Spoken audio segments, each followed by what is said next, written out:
with retired Major General James Marks, who is head of geopolitical strategy and a senior advisory board member at Academy Securities. General Marks, it's great to have you on the show. Welcome. I do need to start with this countdown to this deadline tonight and how investors need to understand the precipice we stand at, because it almost seems like we're in an escalate to de-escalate cycle right now, depending on how all of this comes together over the next couple of hours. Well, I think it's fair to say, Morgan, that there is real legitimacy to the escalate to de-escalate. My perspective of all of this is the escalation phase could essentially be over. Look, at the end of about 96 to 120 hours of this campaign, so going back about 4 weeks, the military objectives, as I understood them, and I think they were laid out pretty clearly, had been accomplished. So at this point going forward, these are political decisions that are being made.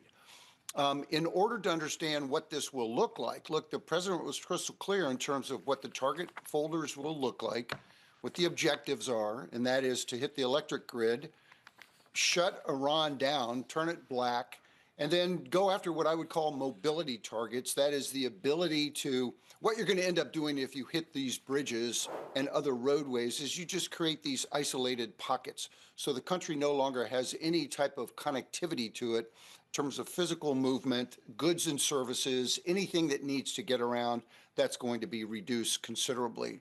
So truly, in order to figure this out, you got to get into President Trump's head in terms of what he really wants to try to achieve. Of course, he establishes a very high bar. This is a negotiation technique.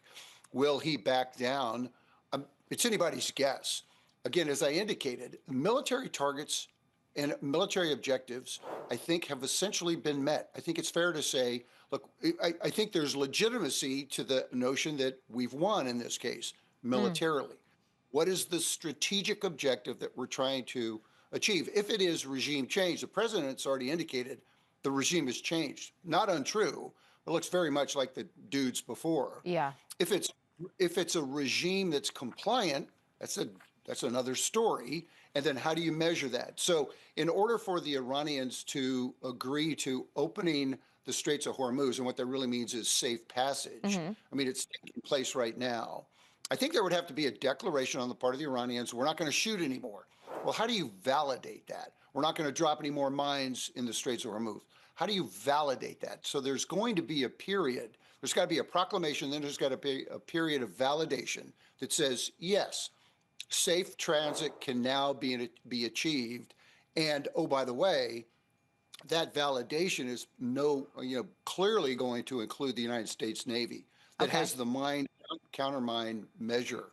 They've got to do that. And I think once they do that, Morgan, I mean, that bad boy of escorting is going to be in place for the longest time. Yeah. Who wants to be the next tanker up that says, hey, the tanker ahead of me got destroyer escort and all the other support.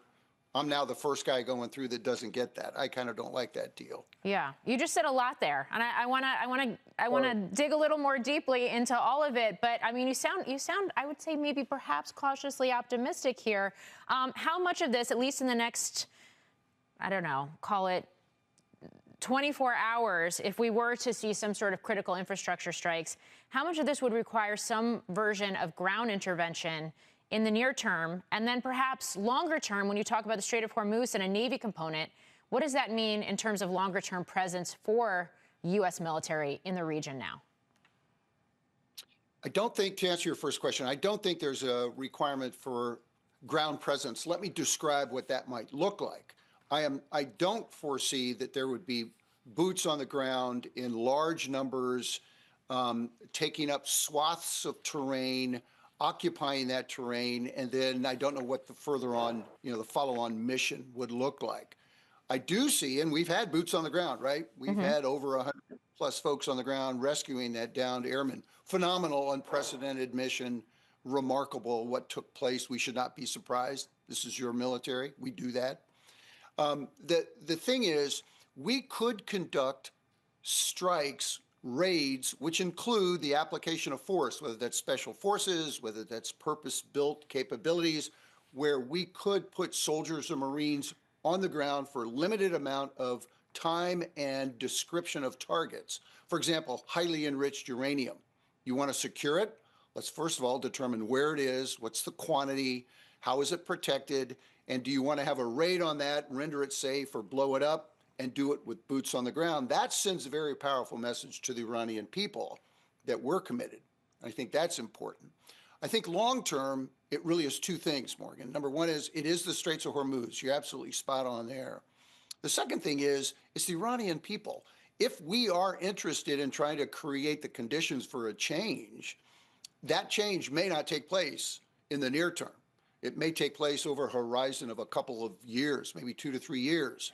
Well, to do that, if we're applying force with the application of forces on the ground, that's a very significant signal to the Iranian people. That gives them some additional hope.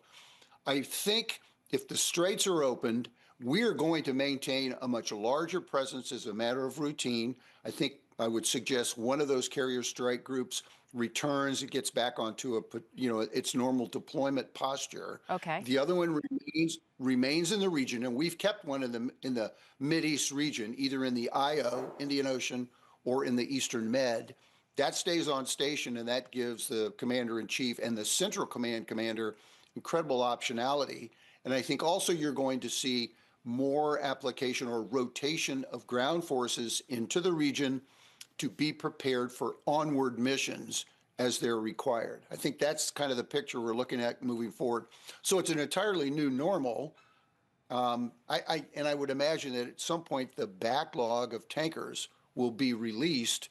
But again, we're at that point. You've described it in the next 12 to 18 hours. We'll see whether there is going to be this massive strike against the electric grid in Iran.